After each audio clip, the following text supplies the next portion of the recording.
my aim was just to show them the wines and wait for their reaction. But then I thought, they've never tasted California wines before. They'll know California is on the west coast of America, somewhere north of Mexico. And they would think of it in terms of southern Spain or southern Italy. It wouldn't get the reaction, even with the best will in the world. I wasn't certain to get the objective reaction I was after. So that made me think of putting in the Bordeaux wines and the Burgundy wines and doing it blind. Everything was in preparation. And it was at that time that the really, in a lot of ways, the crucial thing happened.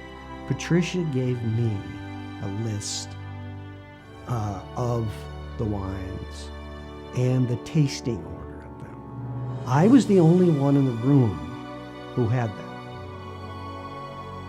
I announced the results of the whites before we sat down for the reds.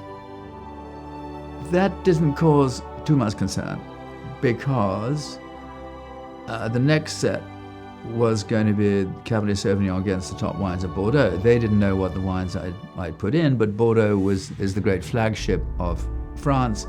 And so I think the tasters viewed that with interest. They said, yeah, that's a surprise, gosh, or mon Dieu. No one expected a wine from California, a Cabernet from California, to beat Mouton Rothschild, Haut-Brion, Les Velasquez, and Montrose. No one in the room, with the possible exception of Odette Kahn, realized what the reaction was going to be, what the long-term effect was going to be. If a journalist had not been there that day, and it didn't have to be me, it could have been anybody, the story would have been covered up, the French would have denied it. You had to have a journalist there that day for the record.